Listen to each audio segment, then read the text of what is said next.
Hello and welcome to another episode of Teh-O-logy. I'm Ezra, and here we're brewing another cup of tea on the subjects of art, science, social trends, mental health, and daily affairs, all from the lens of religion and spirituality. And by the way, this episode is in collaboration with PeaceMeal Initiative, the collective that blends art, dialogues, reflection over food, and creative expressions. Now, on this podcast, I'm always looking forward to sip some tea with guests from different backgrounds, spiritual practices in Malaysia.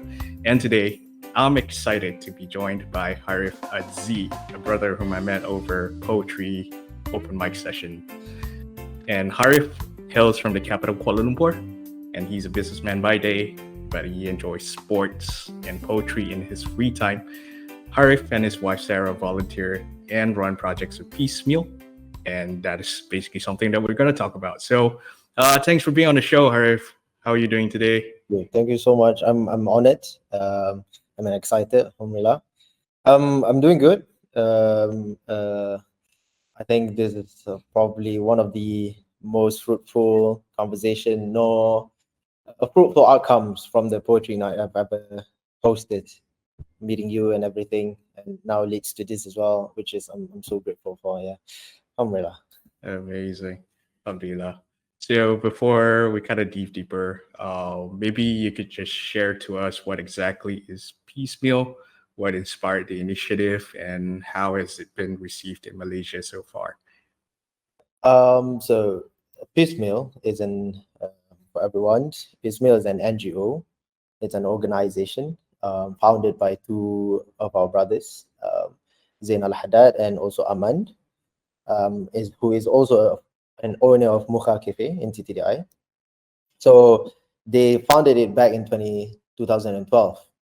And since then, the idea behind it is to sort of becoming like a safe space where we can talk about spirituality and becoming a third space, not necessarily a transition space for everyone who wants to go back to the truth.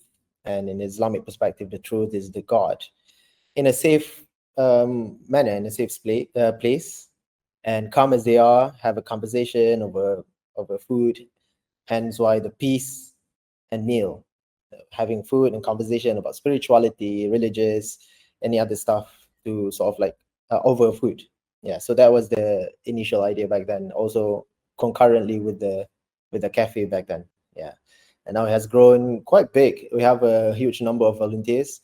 We have steadily, consistently organizing and hosting a number of events and talks, discussions throughout the month, and we also have quarterly reports for everyone to see as well. And yeah, we've grown. I would say we've grown so far from just a small space in a cafe. Now we have like both a community space and a farm, an urban farm of ourselves. So that is quite a huge milestone for us. Alhamdulillah. Alhamdulillah. I've always been blessed with great meal. I think the last time I brought my wife, Aina, to the cafe for the first time, because I've been there a couple years back and then came back again somewhere this year. The meal has always been exquisite, and being part of the community has always been great. And I was just telling my wife about it, like, oh, I love coming to this place. I'm glad you feel that way. Yeah. Alhamdulillah. Alhamdulillah. I believe that there are quite a number of activities in PeaceMeal. And in fact, it's pretty shocking to me as well. They even have for all ages, especially like Uncle M's Slawat sing along, and then you have open mic session for poets, Yes. and some, the kind of a place where you and I have performed together. Speaking of poetry, do you see poetry as a kind of a nourishment, just like all the spiritual activities and the food at PeaceMeal gathering? I feel like poetry has been sort of like very personal to me, in a sense that it becomes a part of me where it's a safe space for me to express, like in a way that I don't necessarily need everyone else to understand. It's just for me to sort of like understanding my own and exploring my own feelings and emotions at a certain time. And in the context of PeaceMeal, I've been, alhamdulillah, I've been granted a space where they allow me to provide these kind of programs, poetry night specifically, to be becoming the space, offering this space for the people like me, or for people who just want to begin writing poetry, or just want to feel safe in expressing themselves, right? And yeah, so this poetry, the at least my intention, hosting the poetry night through PeaceMeal is to, again, to have a space where everyone is safe to talk about everything, and to be beacon of community where everyone able to be vulnerable and talk about the difficult conversations in a beautiful manner. Yeah, because I don't think on a day-to-day basis everyone or a lot of people have the privilege or a chance or opportunities to have this kind of conversations over poetry, let alone over a meal, right? So yeah, that's where PeaceMeal comes in. That's where the poetry night comes in, and yeah. There were a lot of things that came to my memory. In fact, like one of the things that I always enjoy going into when it comes to the perspective of spirituality, faith. The very first thing is, of course, food. And second thing is community that enables or supporting each other and working to build each other's lives in that perspective. Bringing people back to the greatest truth of all, which is Allah Himself, and that is the part of the things that we need as a believer or as a spiritual person. I think it was Ibn Qayyim who also said that the human soul is like a vessel. We're basically like a vase, and what we feel in it shapes the way that we see God. It shapes the way that we see ourselves, and the world around us, or the people around us. Yeah. And so, in your experience, since you're a very creative person, how does creativity actually kind of like helps in number one, it fills up the vessel. It fills up the vessel in us, Yeah. and two, how does that break down the walls between people of different faiths, different races, or even allowing people to be vulnerable in their struggles? Right. Okay. We can unpack that. For me personally, poetry is, I'd say, it's a beautiful art where there's no rules in that sense, despite well, there are certain ways for you to write it beautifully, but technically there's no rules for you to begin writing poetry. That's so the entry level to poetry is very much low. Anyone can start write poetry, and whether it becomes a beautiful poetry or not is another conversation. Well, so first and foremost, poetry itself, low entry level for everyone, right? And to your point, saying that Ibn Qayyim says, the soul is like a vessel, and in the context of poetry, how does it, help nourish our soul or fill our soul with the meaningful stuff? Because first and foremost, I think in poetry, there won't be any poems, or you won't be able to write poetry if you're not being honest to yourself, right? And being honest to yourself is the first part of being vulnerable, because then you start to aware, and you start to acknowledge all the emotions, the feelings that you have. Then you start to write the poems, or in any kind of arts for this matter. So how does poetry can this, you know, this form of art can become a bridge, to break down walls between faith, between races, languages, etc. Because then the entry level is very low. Second, you have to be honest with yourself. Hence, you are being transparent.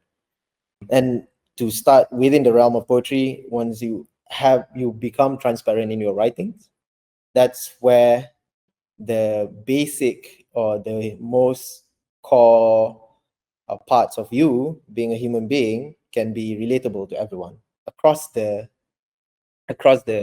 table, be it from people from other faiths, being from people from other races, or people speak different languages, right?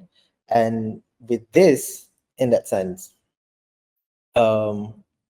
it makes sense. It makes a perfect art, where people can actually relate to each other, because strip up all of your labels, being rather be it you a Muslim, a Christian, a Buddhist, or be you a Malay, Chinese, Indian, whatsoever. At the very core level of your existence, you're a human being.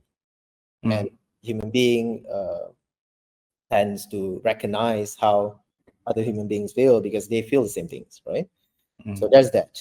And so the bridge, poetry to be a bridge between faith.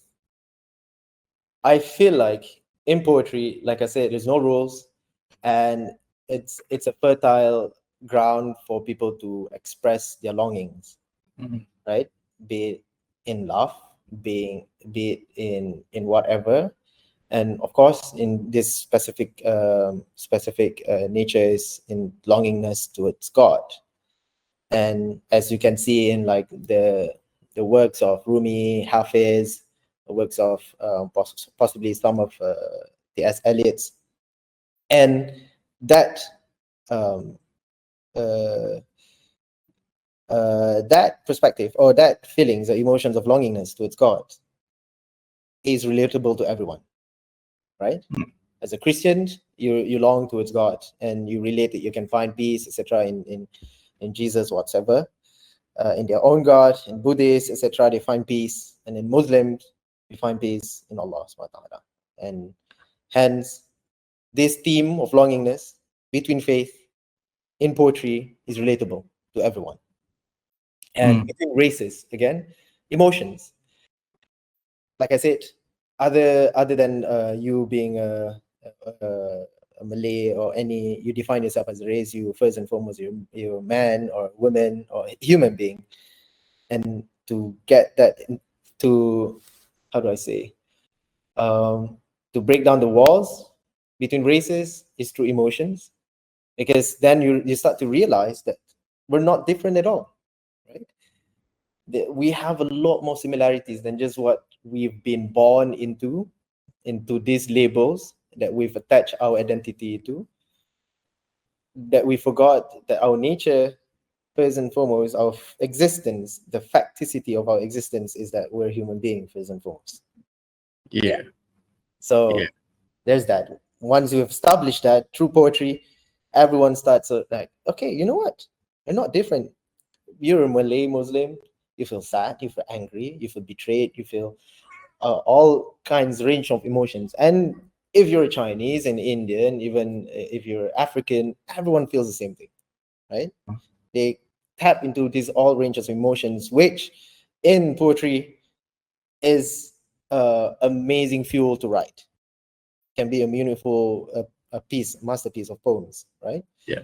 So how, if to answer your question, how this poetry or art can break down walls of segregation or that division between religion, between faith, between races, is it reminds you that first and foremost, you're a human being.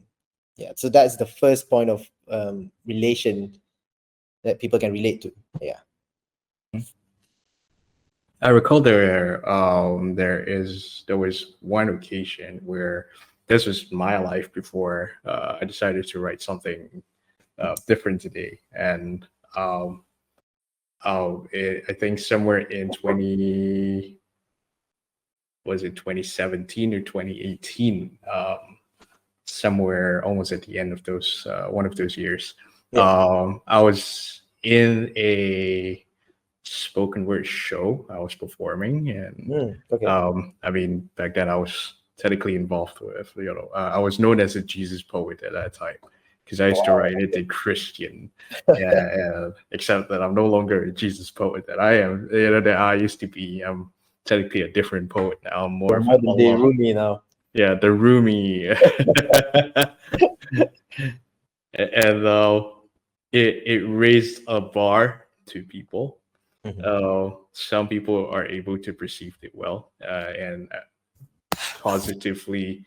There were there was this one lady who free hair, pretty well looking, and she came to me and she was like, "You brought a pretty much a fresh expression of a religion," and she said to me one time, and it was shook me to today. I'm a Muslim. I want to do that, but I mean, no, we dressed very well, and I'm like, I have no other words but to say to her back then, it's entirely up to you. This is your journey, but my encouragement is, whenever you felt like you want to go with it, go ahead, and that's the process that you're gonna take. But it's not gonna be an easy journey. That's what I said to her, which came in shockingly a few sessions after when I joined to perform in another spoken word show. There was this white girl. I think she's Russian. She started bashing every religion in her poem, particularly Christians, the Christians and the Muslims, and I'm like, shucks, well, how did I get here? You know? Yeah.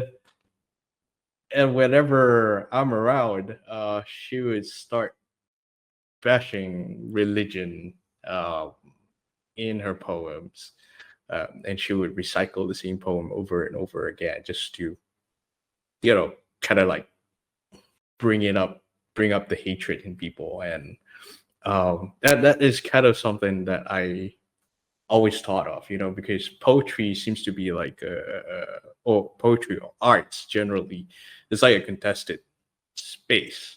You might have like people of other religion someday, suddenly you see like the interfaith poetry union whereby a Muslim expresses his or her faith in a poem. A Christian will come and do the same. The Buddhists, the Hindus, the Baha'is, or whichever beliefs they are. In that regards, like, in your perspective, how do you balance that authenticity in particularly a faith-based expression with a form of inclusivity for people of different faiths or different beliefs? Right. Interesting. I feel like yeah. So with regards of the poetry now I'm hosting, of course we have certain rules that you have to be respectful, etc., etc. But I feel like if I were to offer my own personal perspective to it, if we were to have a poet somehow that, the poet that you shared, like the Russian girl that, spewing out hates, etc. I feel like I understand some people would take it like, oof, she's trying to rile people up, and she's trying to spew hate, to instigate. But at the same time, I feel if I were to look at it from if I offer a different perspective, that is exactly an opportunity for you to understand her more, right? Yes, there must be a reason deeper than what she stated, or that person stated in their poems, the one that says that leads her to where she is now, right? And to be able to understand that, to be able to have that perspective, is uh, is an opportunity for you to have a more deeper conversation with that person. Yeah. So, and that to me is far more valuable than performing a good poems, right? So the authenticity in this regards is to have the authentic conversation regardless of the experience or the poems or the pieces that they shared, be it from a negative light or from a very melancholic or from a good light, right? So the authenticity comes after that, because now they've shared, they're being vulnerable in this part of them to share their piece, their perspective on certain things and the way that they feel, etc. So the authenticity that comes after that is that you not necessarily come to them like, oh, you know what, I don't necessarily like your pieces, etc., but rather, oh wow, this is very interesting the way that you put these things, and you're trying to understand them better, and if there's any way to offer a different perspective, or just having a conversation about it, right? So that kind of authenticity is what I value most, or what I'm trying to treasure in the poetry night. Because let's face it, because we, in my experience in hosting the poetry night, there are some poets that perform in a very anti-government, anti-establishment pieces, and I must admit I was very much like on edge, like, oh my god, is this really happening? Like, even though I stated in the beginning the rules, etc., but it turns out to be it's an amazing, well written piece. And then afterwards we had a more conversation. I get more understanding why he became, or he wrote those pieces, and with that I feel like the connections are much more meaningful, right? Now you see that not just necessarily as a label that everyone look, or as a poet itself, or just as a Muslim or a man or anti government, but you see them as a human being who has a history, and all this experience that he went through leads him to write those pieces, right? So the understanding that comes after you being vulnerable and sharing your pieces is the authentic conversation or authentic interaction that I feel like is important. So to balance it out, of course, in this place, or in this country where a lot of ideologies, a lot of like perspectives tends to clash, tends to it, like you said, it's a contested place, and but it is important to have those clashes, so that without them you wouldn't realize the differences that we have, and without that you wouldn't realize that how similar we are actually, you know and yeah. So to balance it out, again, sorry, to answer your questions, how to balance it is that person, or in the context of poetry night, hosting poetry night, that person has to be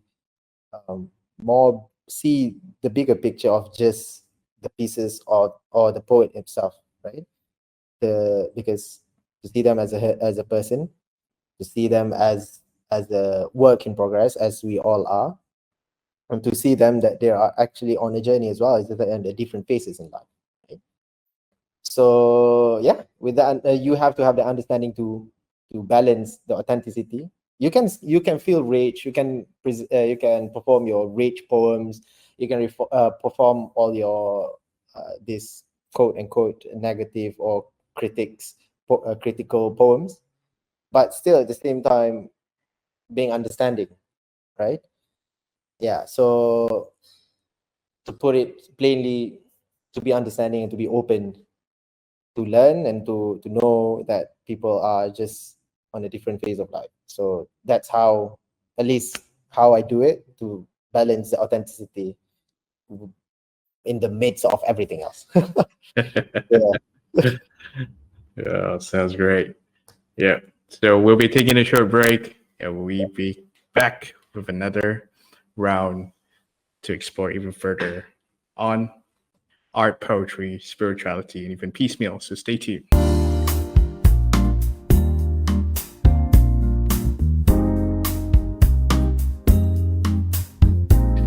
Hello and welcome back to Teh-O-logy. I'm Ezra, and with me today is Harith Azdi from PeaceMeal Initiative, and we're still sipping some tea while chatting about arts, poetry, spirituality, even piecemeal in Yep. general. So, welcome back on the show. But you had a good meal. But you had a good time so far. Yeah. I'm vibing. Put it plainly, yeah. I think this is an amazing conversation that we had. An Yeah. amazing way, amazing questions that you have as well. Yeah. Mm-mm.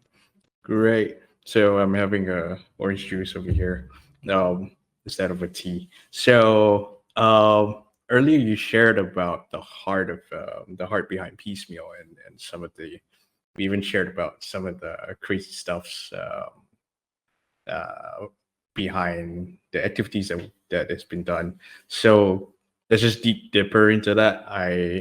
Um, I recall you mentioned this previously, even before we talk about on this on the podcast, that some of the best moments that you had in piecemeal are the stories that I shared over whether it's over the meal or poetry Yeah. or even forms of arts. Like, could you share one or two stories or some of the significant moments that you had?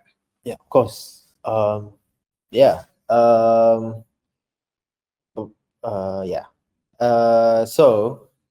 In the context of the event that I'm hosting, Poetry Night, one of the interesting stories that I've or experience that I've had with this poet, who is also, if I'm not mistaken, is from Sarawak, and he was also a Christian. Um, and he's a convert, and then he had this experience where his wife unable, not necessarily unable, they lost their child, um, and then they've been trying to get a child as well again, and he put it um, in a form of poetry that is so profound. It's very short, but so profound. It touches your heart and it makes you feel so devastated, but hopeful at the same time in that sense. And but him as a person, his and in hindsight, you may see him as a very shy person. He say that he's quite an introvert, but he's willing to share his stories and everything through poems. And I feel like that is one of, to me, empowering moments, not just for him, because he said he never shared this kind of poems before, and let alone to perform in a public manner, right? And that is empowering him, but it's also inspiring me in the sense that, wow, like, there's people are having a lot of like experiences and from different backgrounds, and it makes you feel more empathetic. Not just that, and also I met another guy who is quite a well-known underground poet, and he he is currently in a relationship with a Muslim Malay girl, and I didn't know that back then. And he is a half nationalities, Malaysian and somewhere else. And he sort of like recently, alhamdulillah, he also become a part of the organizing team. But the story that I can sense that first and foremost, his sincerity and his adab is something else. Never before that, not necessarily never before, but it's quite rare to see people like that. The sincerity, the way that they treat people, and it's quite, you know prophetic manners that you found in scholars, in the imam, in the sheikhs, right? And I see it in him. So I feel like, this guy is something else. He said he's a Christian, etc. And then he said like, oh, he's also in a relationship and wants to get married, and has this idea of, okay, quite intrigued about Islam, right? And I feel like, ooh, that possibly, I don't know, fate, you can call it fate, but it's possibly part of the reason why he agreed to be a part of this, not necessarily verbalizing, but that I also, it also inspired me that this platform has also become a sort of like a dawah, not necessarily, trying to convert people as much as possible, but to be the bridge, right? For anyone from different backgrounds, you cannot just. Some people tend not necessarily. Oh, I don't want to go to mosque; it's too intimidating. I don't want to meet this kind of people. Where should I talk to? Who should I talk to? And this kind of, again, the artistic space, art space, a poetry space, supposed to be that space, right? To be the bridge. And yeah, alhamdulillah. So that is part of the stories, and the others, some recently, a whole family came to support this young girl, 8 or 9 years old, was performing in public her poems. Relatively, it's mostly about her personal feelings, emotions, very much crude, and has a lot of can be polished, etc. But the fact that it also becomes a space where a family come together, support, and then not long after, the grandpa decided to, you know what, I want to share something too. And yeah, so all these things, this small experience, it it it opens up my heart, it humbles me, it gives me hope in a world where people tend to divide themselves, or saying, oh, it's us against them. I'm a part of this group. People associate themselves with certain things, a part of identity, but not necessarily to look at the broader perspective where we're all actually the same, right? Which also reflected in the Prophet last sermon, right? In the Ummah, the non-Arabs is not better than you, nor the Arab is better than you, nor the white or the blacks, right? So that kind of unity, I feel like, is amazing. Yeah. So yeah. Right. So yeah, it kind of reminds me of what Arazi mentioned before. Poetry, they're not just a decoration, but it's just a tool to kind of like understand each facets of truths, or each facets of reasoning, that even arguments or debates alone that it cannot reach. I guess that's why such gathering kind of works. It works very well because people expresses things from the heart, but it also awakens reasoning in a much artistic sense, or perhaps a form of eloquence that is resonating to everybody. But in this regards, like, do you think that food, poetry, art, something that PeaceMeal is doing right now, can touch people with truths that even sermons, or whether it's Friday sermon, Sunday sermon, or even day-to-day lectures, kuliah, or any other discourses that sometimes fail to communicate to the general public? Yes, I believe so, because again, the formal setting requires long attention, and sometimes it also requires an intellect for you to understand it, to break it down, and then to reflect on it, right? While say, for example, food, poetry, or art itself, it delves with your senses, and that is very much faster, in a sense. So for example, food, it dissolves the barriers instantly.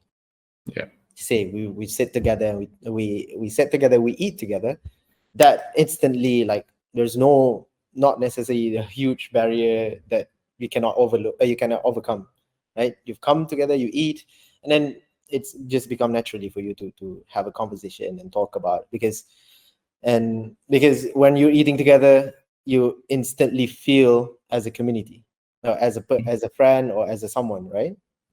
Mm-hmm. Whereas in the classes, this is a figure of authority, and you sit down, you're listening.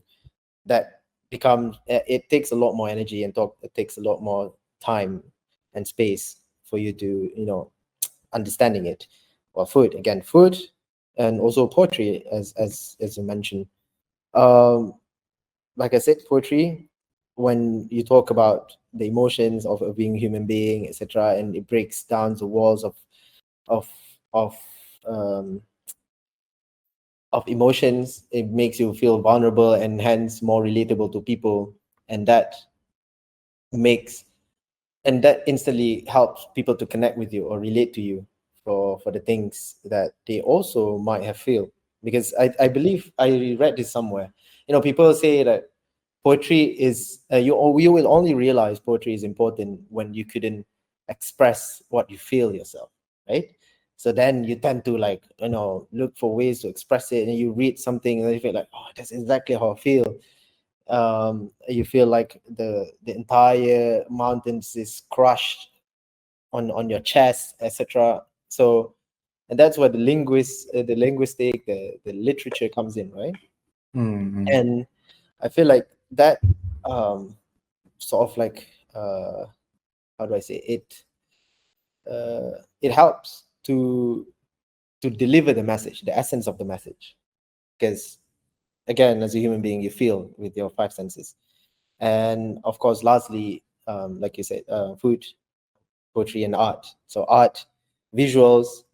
Some people say, there's this saying, painting is worth 1,000 words, because you instantly like, oh, this is it. It pictures a certain situation, it pictures a certain feelings and emotions, and you can instantly like, oh wow, this is about this, it's about that, without necessarily having to say, like, having to elaborate things in a lecture, right? And so the difference between, like, I'm not saying that lecture, or sermon, or kuliah or discourse is not important. It is, equally important, but for the masses, it is much more easier to go through the arts scenes, or food, for that matter. Because rather than saying that, oh, you have to follow this, you have to follow that, in a sermon or in a kuliah, then in the poems you can also, you say something like, oh, I long to follow the Lord that has given me all these things. So it gives you a different perspective and a different way to tackle it, right? Or to offer the experience. Yeah. So I feel that is the power of food, art, and poetry, that, at least me, I'm trying to use it to empower people. Yeah. Mm-hmm.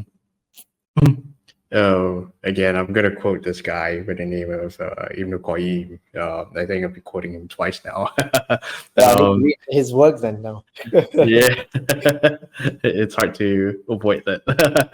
Yeah. I think Ibn Qayyim mentioned that our hearts are softened when the amount of truth, regardless of what kind of truth that is, when it's delivered with gentleness and beauty, it resonates with people. Um, I think in the Malaysian context, the we get easily mixed with the subject of faith, but sometimes it gets to like polemical debates with another party. But the softer creative path, in fact, can like open doors where arguments tend to close them off. But Yes. I guess this is where piecemeal comes into the picture, because it moves away from that polemical situation, but it brings people of all faiths to come together and learn the expected truth.